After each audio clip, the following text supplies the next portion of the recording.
Breaking news ఆంధ్రప్రదేశ్లో వాలంటీర్లకు సంబంధించిన బ్రేకింగ్ న్యూస్ ఇది. వాలంటీర్ల వ్యవస్థపై ప్రభుత్వం కసరత్తు చేస్తోంది. వాలంటీర్ల వ్యవస్థలో మార్పులు రాబోతున్నాయి. వాలంటీర్ల వ్యవస్థలో మార్పులకు ప్రభుత్వం ప్రయత్నాలు చేస్తోంది. పేర్లు మార్చాలి అని ప్రభుత్వం ఆలోచిస్తోంది. ఇప్పుడు వాలంటీర్గా పిలుస్తున్నారు, గ్రామ వాలంటీర్, వార్డు వాలంటీర్గా పిలుస్తున్నారు. ఇప్పుడు గ్రామ సేవక్గా వార్డు సేవక్గా మార్చే అవకాశం కనిపిస్తోంది. ఒక్క వాలంటీర్కు 50 ఏళ్ల నుంచి 100 ఏళ్లకు పెంచే అవకాశం ఉంది. వాలంటీర్కు 3 ఏళ్ల కాల పరిమితిని విధించే అవకాశం, శిక్షణ ఇచ్చి ఉద్యోగాలకు ప్రిపేర్ చేసే విధంగా ప్రభుత్వం ఆలోచిస్తోంది.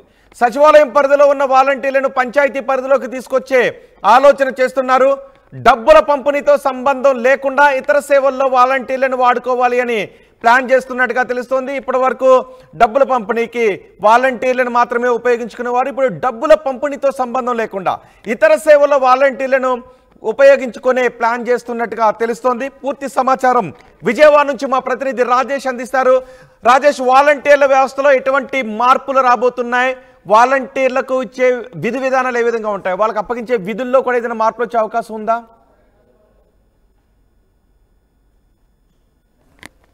ప్రభుత్వం చేయడానికి కసరత్తు అయితే చేస్తుంది.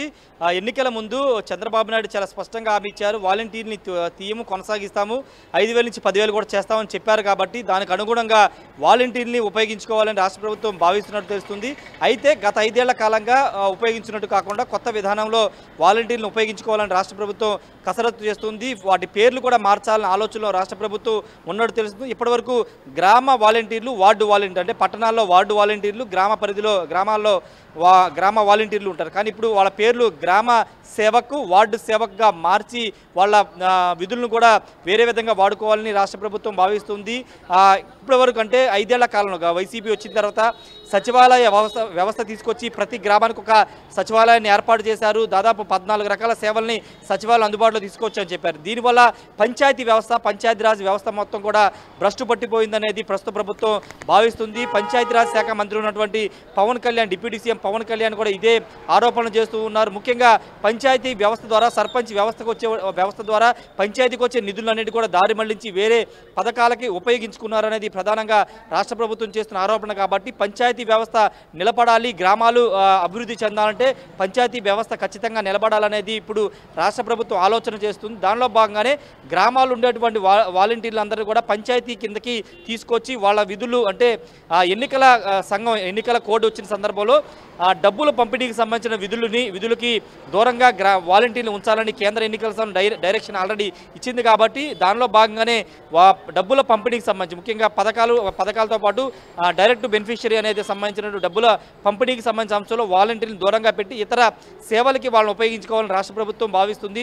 దానిలో భాగంగా ఇప్పటివరకు ఒక క్లస్టర్కి 50 మంది, ఒక 50 కుటుంబాలని ఉంచే విధంగా ఒక వాలంటీర్ని కేటాయించారు ఇప్పటివరకు. కానీ ఇప్పుడు ఆ క్లస్టర్ సంఖ్య 100 వరకు పెంచి 100 మందికి ఒక వాలంటీర్ని నియమించాలని రాష్ట్ర ప్రభుత్వం భావిస్తుంది. అయితే దీనిపైన ఇంకా నిర్ణయం తీసుకోవాల్సి ఉంది, ఇంకా కసరత్తు చేస్తూ ఉంది. ఎందుకంటే ఇప్పటికే దాదాపు 4 లక్షల పైగా వాలంటీర్లు ఉన్నారు. దాంట్లో 1 లక్ష పైగా మంది 2024 మొన్న ఎన్నికల ముందు రాజీనామాలు చేశారు. కాబట్టి ఇప్పుడు 3 లక్షల మంది వాలంటీర్లు ఉన్నారు. వాళ్ళకు సంబంధించినటువంటి అంశంలో ఏ విధంగా ముందుకు వెళ్ళాలనే దానిపైన ఇంకా కసరత్తు చేస్తూ ఉన్నారు. ముఖ్యంగా ఇంతకుముందు మాట్లాడినట్టే 100 మందికి 50 నుంచి 100 మందికి పెంచి వాళ్ళు పంచాయతీ పరిధిలో, అంటే సచివాలయాలకు సంబంధం లేకుండా సచివాలయ ఉద్యోగులు వాళ్ళ విధులు వాళ్ళు నిర్వర్తిస్తారు.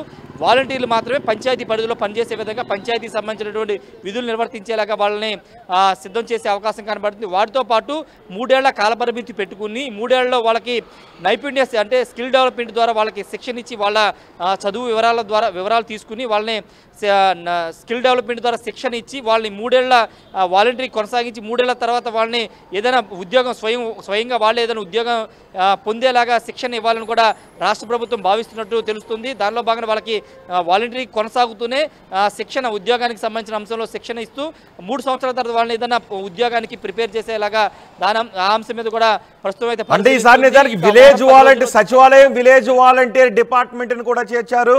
బాలవీరాంజనేయ స్వామి దానికి మినిస్టర్గా కూడా ఉన్నారు. అంటే ఒక పూర్తి స్ట్రీమ్ లైన్ చేయాలనే ఆలోచన ముందు నుంచి ఉంది. సో ఇప్పుడు పూర్తి కసరత్తు చేస్తున్నారు అనుకోవచ్చా? శాలరీస్ పెంచే విషయం దగ్గర నుంచి అర్హతలు పెట్టే విషయం వరకు చాలా మార్పులు వచ్చే అవకాశం ఉంటుందా? ఖచ్చితంగా అటు వాలంటీర్ల వ్యవస్థతో పాటు ఇటు సచివాలయ వ్యవస్థను కూడా ఏ విధంగా ఉపయోగించుకోవాలని దానిపైన ఇంకా కసరత్తు చేస్తున్నారు. ఎందుకంటే మన పెన్షన్ల పంపిణీ వ్యవహారంలో సచివాలయ ఉద్యోగులు చాలా క్రియాశీలకంగా పనిచేశారు. మొదటి రోజే దాదాపు 95% వరకు పెన్షన్ల పంపిణీ పూర్తి చేసి ముఖ్యమంత్రి చేత ప్రశంసలు కూడా పొందారు. కాబట్టి ఆ వ్యవస్థను ఏ విధంగా వాడుకోవాలి, ఉన్నటువంటి డిపార్ట్మెంట్లో మెర్జీ చేయడమా లేకపోతే అది సచివాలయ వ్యవస్థను కొనసాగించి వాళ్ళకి ప్రత్యేక విధులు కల్పించడం, వాళ్ళకి ప్రత్యేక విధులు కల్పించడం ద్వారా ఏదైనా చేయాలని దానిపైన రాష్ట్ర ప్రభుత్వం అయితే కసరత్తు చేస్తుంది. సైమల్టేనియస్గా వాలంటీర్స్ వ్యవస్థకు సంబంధించి కూడా పేర్లు మార్చి వాళ్ళను కూడా పంచాయతీ వ్యవస్థ కింద కొనసాగించి క్లస్టర్ 100 మందిని కేటాయించి ప్రభుత్వ పథకాలతో పాటు డబ్బుకు సంబంధం అంటే డబ్బు పంపిణీకి సంబంధం లేకుండా ఇతర పనులకైతే వాళ్ళని తీసుకునే అవకాశం కనబడుతుంది. చూడాలి మరి ఇంకా ఎలాంటి నిర్ణయాలు వస్తాయో చూడాలి. వాలంటీర్లు మాత్రం చాలా ఎదురు చూస్తున్నారు. ఎందుకంటే చాలా మంది ఇప్పటికీ కొత్త దానిపైన ప్రభుత్వం ఇంకా స్పష్టత డబ్బు పంపిణీని వాలంటీర్లకు అప్పగించకపోతే డబ్బు పంపిణీని ఎవరి ద్వారా చేయించే అవకాశం ఉంటుంది? పెన్షన్ పంపిణీ ఆల్రెడీ సచివాలయ ఉద్యోగులు 1వ తారీఖున చేశారు కాబట్టి అలాంటి డీబీటీ అంటే డైరెక్ట్ బెనిఫిషియరీ సంబంధించినటువంటి డీబీటీ పథకాలకు సంబంధించినటువంటి అంశంలో సచివాలయ సిబ్బందిని ఉపయోగించుకునే అవకాశం కనబడుతుంది. ఎందుకంటే వాళ్ళు అథారిటీ ఉంది, వాళ్ళు ఆల్రెడీ పర్మనెంట్ అయిపోయారు, ప్రభుత్వంలో భాగస్వామ్యంగా ఉద్యోగులు ఉన్నారు కాబట్టి వాళ్ళ ద్వారా చేయడం ద్వారా ప్రభుత్వమే వాళ్ళకి నేరుగా లబ్ధిదారులకి పంపిణీ చేస్తున్నట్టుగా తెలుస్తుంది. కానీ ఇక్కడ వాలంటీర్లు ఎక్కడ కూడా ప్రభుత్వంతో సంబంధం లేదు, కేవలం వాళ్ళు సేవకులుగా మాత్రమే అని గత ప్రభుత్వం చెప్పింది. ఒకనొక సమయంలో వాళ్ళు ఆందోళన బాట పట్టిన సమయంలో కూడా అప్పటి ముఖ్యమంత్రి జగన్ ఒక మెసేజ్ కూడా పంపారు, మిమ్మల్ని సేవకులుగానే గుర్తించాము, గౌరవిస్తున్నాము అని చెప్పారు. కాబట్టి వాళ్ళు ప్రభుత్వంలో భాగం కాదు, కేవలం వాళ్ళ సేవకులుగానే ఇప్పటికీ పరిగణిస్తున్నారు. కాబట్టి ఇప్పుడు ప్రభుత్వంలో భాగంగా ఉన్నటువంటి సచివాలయ ఉద్యోగుల ద్వారానే ప్రభుత్వ పథకాలు ఇప్పుడున్నటువంటి 3 ఏళ్ల కాల పరిమితి అంటే రైతు భరోసా కాల పరిమితి విషయంలో కూడా కసరత్తు చేస్తున్నట్టుగా తెలుస్తుంది. 3 ఏళ్ల కాల పరిమితి తర్వాత మళ్ళీ మార్చే అవకాశం ఉంటుందా, కంటిన్యూ చేసే అవకాశం ఉంటుందా, వాళ్ళకి క్వాలిఫికేషన్ పెట్టాలని అనుకుంటున్నారా, ఎటువంటి మార్పులు రాబోతున్నాయి? అంటే 3 ఏళ్ల టైం పీరియడ్లో ఈ వాలంటీర్లందరూ కూడా మెరుగైన ఉద్యోగాలు కల్పించాలి, ఒక శిక్షణ ఇచ్చి వాళ్ళకి ఈ వాలంటీర్ ఉద్యోగం కంటే ఒక మెరుగైన స్థానం కల్పించాలనే ఉద్దేశంతో సైమల్టేనియస్గా వాళ్ళకి శిక్షణ ఇవ్వడం ద్వారా ఈ 3 ఏళ్ల కాలపరిమితిలో వాళ్ళు వేరే ఉద్యోగాల్లో సెటిల్ అయిపోతే ఈ వాలంటీర్లో ఆల్టర్నేటివ్గా తీసుకురావడం లేకపోతే ఈ వ్యవస్థను 3 ఏళ్ల తర్వాత ఆపడం అనే దానిపైన ఇంకా నిర్ణయం తీసుకోవాల్సి ఉంది. కాబట్టి ప్రస్తుతానికైతే 3 ఏళ్ల పాటు ఒక శిక్షణ అయితే ఇవ్వాలి, వాలంటీర్లు ఉద్యోగాలను కొనసాగిస్తూనే వాళ్ళకి శిక్షణ ఇవ్వాలని ప్రభుత్వం నిర్ణయం తీసుకుంది. ఇంకా కసరత్తు జరుగుతుంది కాబట్టి నిర్ణయాలు రావాల్సి ఉంది. పూర్తి స్థాయిలో నిర్ణయాలు తీసుకున్న తర్వాత ఒక 10-15 రోజులు దీనిపైన పూర్తి స్థాయిలో ఏం చేయాలి, ఎలా ముందుకు వెళ్ళాలి దానిపైన ప్రభుత్వం నిర్ణయాన్ని ప్రకటించే అవకాశం ఉంది. రోహిత్. రైట్ రాజేష్, వాలంటీర్ల వ్యవస్థపై ప్రభుత్వం కసరత్తు చేస్తోంది. వాలంటీర్ల వ్యవస్థలో మార్పులకు ప్రభుత్వం శ్రీకారం చుట్టింది. ప్రస్తుతం పేర్లు మార్చాలి అని కూడా ప్రభుత్వం ఆలోచిస్తోంది. గ్రామ సేవక్గా గ్రామ వాలంటీర్ పేరును, వార్డు సేవక్గా వార్డు వాలంటీర్ను మార్చాలి అని అనుకుంటోంది.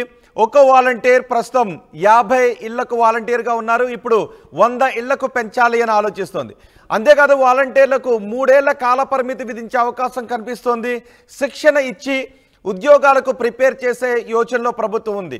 ఇప్పుడు ప్రస్తుతం వాలంటీర్గా పనిచేస్తున్న వాళ్ళందరికీ శిక్షణ ఇచ్చి ఇతర ఉద్యోగాలకు వాళ్ళు నైపుణ్యాన్ని పెంపొందించుకునే విధంగా వాళ్ళ శిక్షణ ఇవ్వాలి అని ఆలోచిస్తోంది. సచివాలయం పరిధిలో ఉన్న వాలంటీర్లను పంచాయతీ పరిధిలోకి తీసుకొచ్చే ఆలోచన చేస్తోంది.